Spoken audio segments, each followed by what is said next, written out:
आइए इधर से आइए, मैं सुनाता हूं आपको इस किले की कहानी। ये पत्थर देख रहे हैं, अगर इन पत्थरों की जबान होती तो गोलकुंडा के ये पत्थर हमें जाने कैसे कैसे किस्से सुनाते। बहादुरी और हिम्मत की, शान शौकत और ठाट बाट की, बीते हुए युगों के किस्से जो वक्त की बहती हुई धारा में विलीन हो गए। क्या शान थी इस किले की। इन बुर्जों पर कभी सिपाही पहरा देते थे, इन मेहराबों के नीचे से होकर सुल्तान गुजरते थे, इन गलियारों में बेगमों और रानियों की पायें खनकती थी और बाजारों में दूर दूर से मुसाफिर और व्यापारी आते थे। लेकिन इस जगह का नाम गोलकुंडा कैसे पड़ा? भाई इसके बारे में बहुत से किस्से कहानियां हैं। वैसे तो इस पहाड़ी का पुराना नाम मंगलवारम था, मगर कुछ लोगों का कहना है कि गोलकुंड जैसा होने की वजह से इस किले को गोलकुंडा कहा जाने लगा। दूसरों का मानना है कि यहाँ गडेरिया अपनी भेड़ें चराया करते थे, लिहाजा तेलुगु भाषा में इसे गोल्लाकोंडा यानी गडेरियों की पहाड़ी का नाम दिया गया। अब मैं आपको इस किले के इतिहास की कुछ झांकियां दिखाता हूं। आइए यहां बैठे। आज से करीब 800 साल पहले 12वीं शताब्दी में यह पूरा इलाका देवगिरी के यादवों और वरंगल के काकतीयों के अधीन था। काकतीय राजाओं ने तेलंगाना पर 200 बरस तक राज किया और इसी दौरान तेलुगु भाषी लोगों ने अपनी अलग पहचान कायम की। आंध्रा संति गरीयं सह कांचनच्छायशालयः यथा हाटकतस्य रत्नशालिनः केदारायत्र शालीनां तरङ्गितजलान्तराः कृष्णां गच्छाय हारीता यथा जलनिधे तथा शालि संरक्षिणी हस्त ताड़ैकं गणनादी।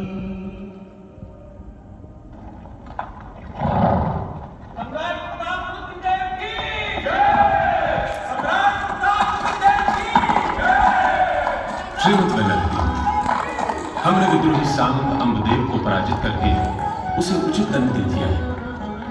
उसका साथ देने वाले विद्रोही भी पराजित किए जा चुके हैं। अब शायद हमारे राज्य में शांति कायम हो सकेगी महाराज। अभी नहीं वन्ना रेड्डी, हमें सूचना मिली है कि उत्तर के तुर्क आक्रमणकारी अलाउद्दीन खिलजी ने देवगिरी पर कब्जा कर लिया है।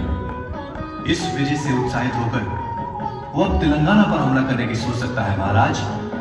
जब तक प्रतापरुद्र की धमनियों में रक्त है और आप जैसे वीरों का सहयोग, हम हर संकट का सामना कर सकते हैं।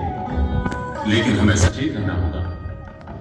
हम यहाँ मंगलवरम की पहाड़ी पर एक नया दुर्ग बनाएंगे जो देवगिरी की ओर से होने वाले हमलों से हमारी रक्षा करेगा। गोलकुंडा की पहाड़ी पर मिट्टी की ऊंची दीवारें खड़ी करके एक मजबूत किला बना दिया गया, लेकिन उत्तरी हमलावरों के कदम रोके न रुके। खिलजियों के बाद तुगलक आए और फिर न यादव रहे न काकतीय। दिल्ली के तुगलक सुल्तान भी इस इलाके को ज्यादा दिनों तक अपने कब्जे में नहीं रख सके। क्यों? इसलिए कि एक तरफ कापा नायक जैसे सामंतों ने लोगों को इकट्ठा करके तेलंगाना को तुगलकों से आजाद करा लिया, दूसरी तरफ दक्कन में तुगलकों के सूबेदारों ने बगावत करके दिल्ली सल्तनत के जुए को उतार फेंका। इन्हीं में से एक सूबेदार अलाउद्दीन हसन बहमन शाह ने सन 1347 में बहमनी सल्तनत की नींव रखी। इसके बाद जल्द ही बहमनी सल्तनत और वरंगल के राजा कापा नायक के बीच लड़ाई छिड़ गई। झगड़ा कृष्णा और तुंगभद्रा नदियों के दुआब पर कब्जे का था। जीत किसकी हुई? जीत हुई दूसरे बहमनी सुल्तान मोहम्मद शाह की। उसने सन 1363 में काबा नायक को हराकर सुलह के लिए मजबूर कर दिया।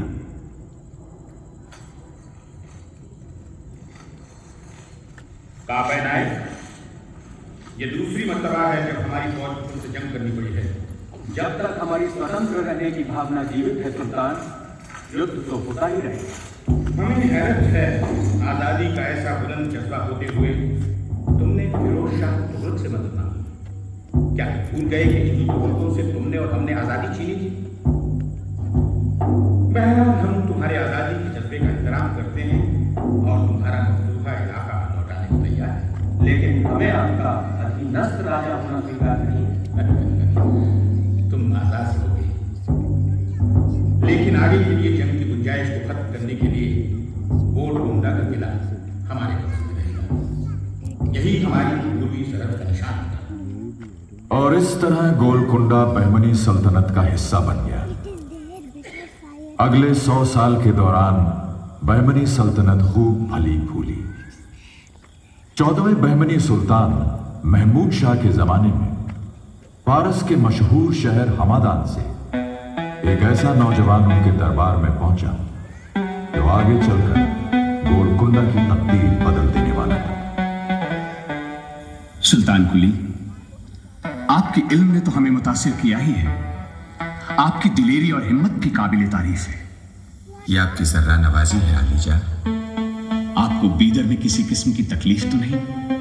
हुजूर, यह हमारी खुशकिस्मती है कि जलावतनी में मुझे और मेरे चाचा अल्लाह कुली को अपने यहाँ पनाह दी। तो फिर हमारी दावत कबूल कर यहीं क्यों नहीं बस जाते?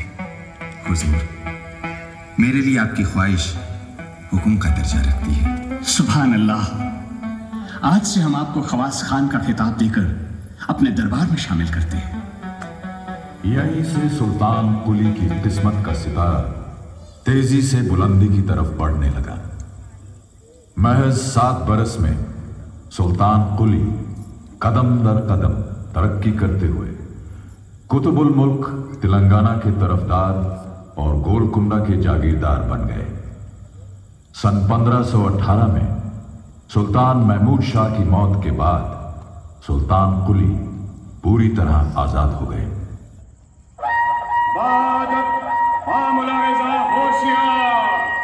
कुतुबुल मुल्क सुल्तान कुली कुतुब शाह तशरीफ ला रहे हैं।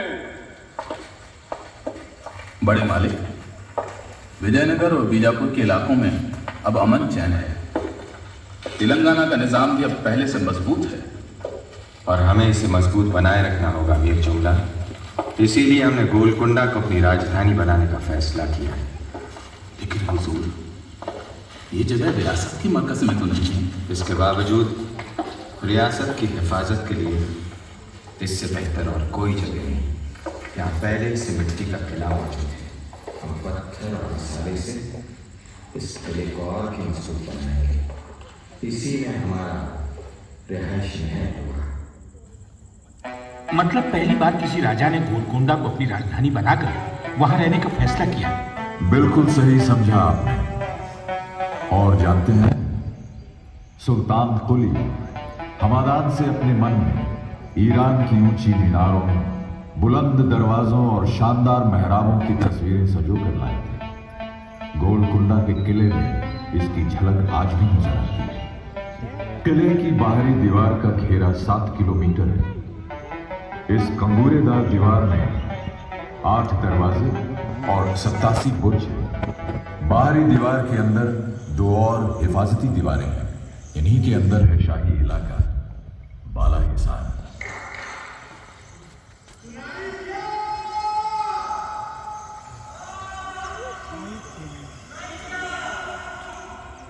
ये क्या हो रहा है?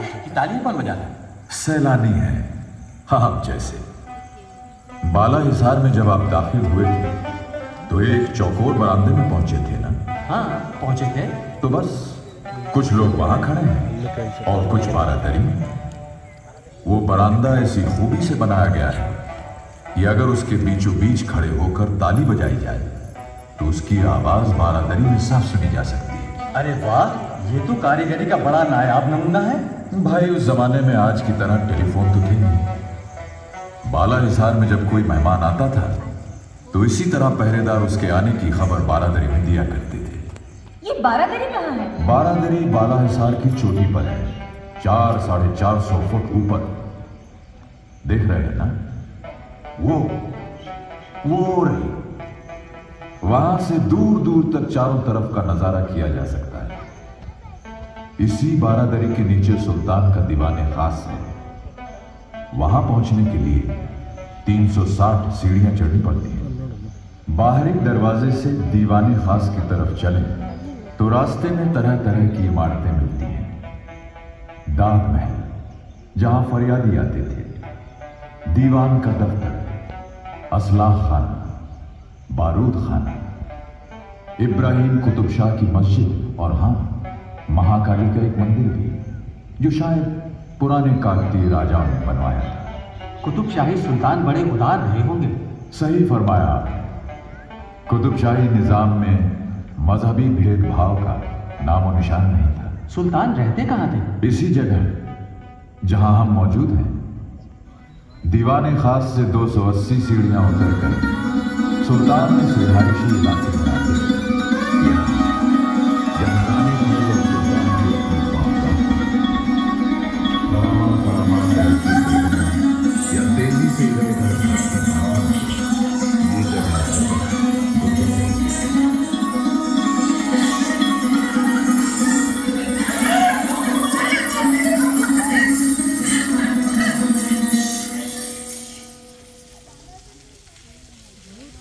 सुल्तान कुली बड़े काबिल इंसान थे, चट्टानी इरादे वाली एक शख्सियत। लेकिन उनकी जिंदगी के आखिरी पड़ाव को घरेलू झगड़ों ने दुश्वार बना दिया था।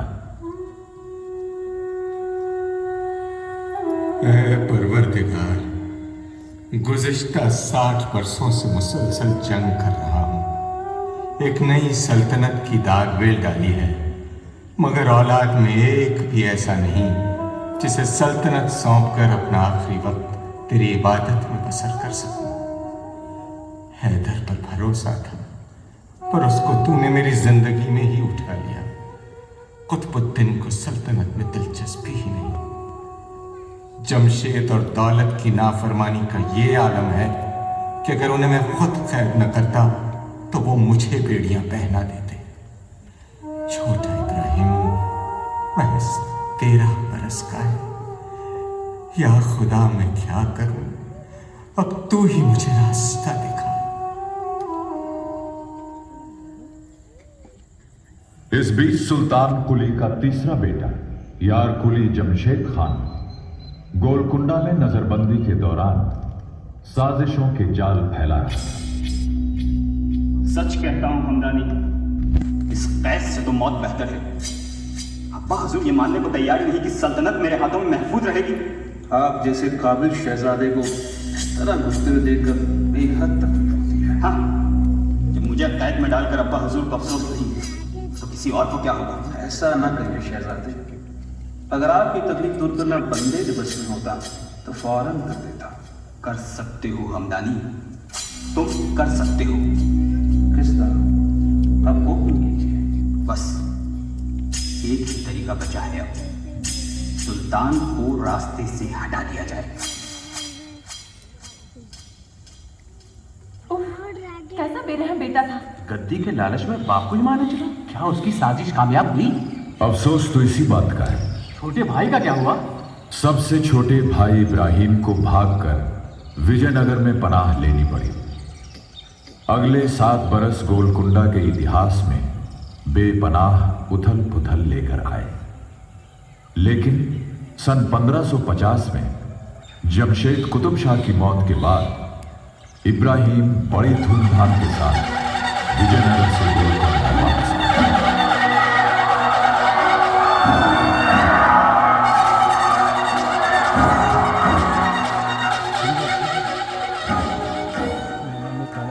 गोलकुंडा के तख्त पर आपको बैठे देखकर मुझसे ज्यादा खुशी और किसी को ना हुई होगी।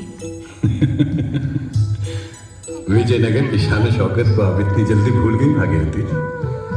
उसके मुकाबले में तो हमारा गोलकुंडा बस एक गांव है। विजयनगर में मैं एक मामूली राजकुमारी थी। फिर एक जलावतन शहजादे की पत्नी। गोलकुंडा में मैं दक्कन के सबसे कामयाब सुल्तान की रानी हूँ। लेकिन इस कामयाबी के पीछे असली हक तो आपका है भागीरथी। अगर आपका साथ न होता तो हम अपनी गद्दी कभी हासिल न कर पाते। अब आपको जी जान से सल्तनत को सुधारने का काम शुरू कर देना चाहिए। हाँ, आप ठीक कहती हैं। पिछले 7 बरस की बदइंतजामी ने लोगों को बेहद परेशान कर रखा है। सुनिए, रियाया के दिल तक पहुंचने के लिए उनकी बोली में काम करना बहुत फायदेमंद हो सकता है। अगर आप तेलुगु जबान को शाही सरपरस्ती दे दें तो ये काम आसानी से हो जाएगा। तेलुगु जबान के सहारे जब हम आपका दिल जीत सके हैं भागीरथी, तो फिर यकीन रखिए रियाया के दिल जीतने में भी जरूर कामयाब होंगे। देखते ही देखते गोलकुंडा की सूरत बदल गई। अमन चैन कायम हुआ।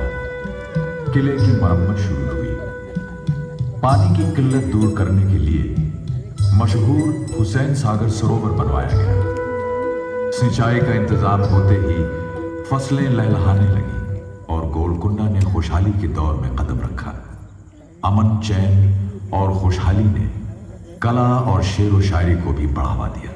అక్కమలాచి హస్తములయంగమునేమని విన్నవింతు నేనొక్క వేళనకి తలయోర్చి సమీపమునందునున్నచో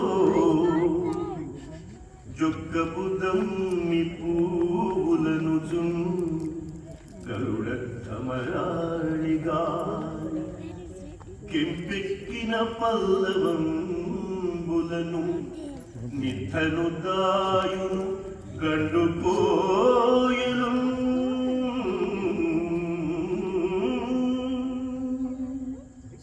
वाह वाह गंगाधर कवि, अद्भुतम।